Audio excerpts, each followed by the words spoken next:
The picks are brought to you by the Route 4 Auto Mall. For the season, we are 11 up and 6 down, so we have already reached Week 8. Now, Week 9, when the World Series is over, Week 9 starts. That is the second opening for me of the NFL season. It's November. It's the second part of the season. It's the month of decision. This is the last week to me of the first part of the season. So that's where we are, Week 8 in the league where they play for pay. 2-0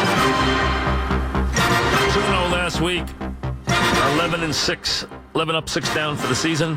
Here we go. Game number 1. I don't like to pick against the Jets. I did last week and they pushed. This week I have to, folks. I apologize. I think the line's out of whack. It's 4.5. I expect it to go up. Atlanta's a 4.5 point favorite. I know the Jets have been a good team for the most part against the spread. Last week they pushed and they had to play badly late to push it. But I think this game, to me, is the first time I look at the Jets, even more than the New England game, which I did not think they would win, unless there's something so inherently wrong with Atlanta that they have to make serious changes in their coaching staff. I would expect the Falcons to come out after 3 weeks of scoring 41 total points, after being embarrassed on national TV last weekend by the Pats, after losing games 23-17 and 2017 to teams they had no right losing to, including the Dolphins, who they led 17-0 and lost 20-17 in front of their fans, no less. This team that has basically an offensive core where the Jets would be hard-pressed to break anybody into their starting lineup. That's not a knock on the Jets. That's how good the Falcons are. This is a team that is loaded at the skill positions. Not just talented, loaded at the skill positions. They have talent on top of their talent and speed on top of their speed. They're 2 deep at running back. They're 3 deep at wide receiver. They're good at tight end. They're good on the offensive line. They're good at quarterback. I mean, they are loaded. They should be an offensive machine. And they have so many more answers than the Jets have questions. I'm sorry. If the Jets are close in this one, either Atlanta just has lost their way or the Jets played the game of the lifetime. I don't see it close.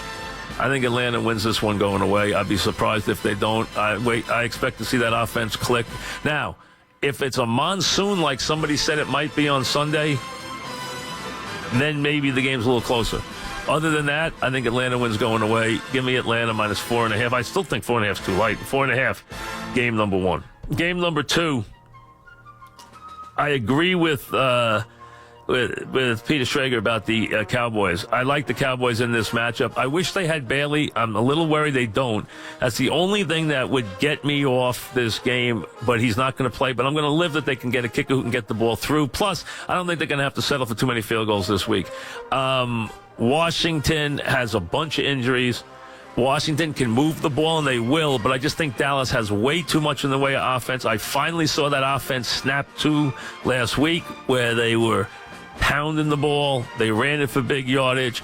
I think this will be a week where they're on the road again, inspired, and I think they're the better team here. I think this game probably is a little bit of a shootout, but I think Dallas winds up controlling it with their immense offensive line and their talent on offense, and they go on to a, 30-21 win, something like that. High-scoring game, probably. I don't predict high-scoring games, but I think it will be a game where there'll be plenty of points.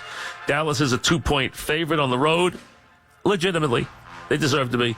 I think they win the game. I was impressed by how they played last week. I think it's a game they need to win to get to 4-3 on the season. I think they're the better team. Give me the Cowboys minus 2. So my first 2 games, I'm doing something that I don't like to do a lot. I took 2 road favorites, and I don't like to take a lot of road favorites. But I took 2 to start off the festivities right there. My third game is the Bengals and the Colts.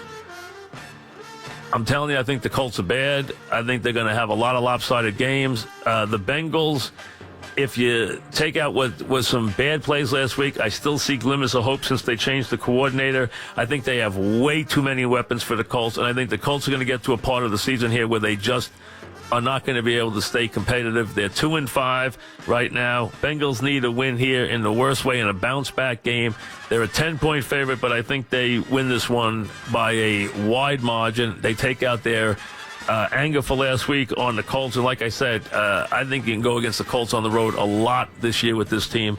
I've done it a couple of times and been successful. I will do it again. I know I picked them 1 week and they won for me, but I think this one is a week where I think they'll have a lot of trouble again. So Bengals are home. They're a 10-point favorite. I know that sounds steep when you're talking about two bad teams. The difference is they're both not good teams, but the Bengals aren't good because they just don't know how to get out of their own way. They have plenty of talent. The Colts aren't good because without their quarterback, they're nothing.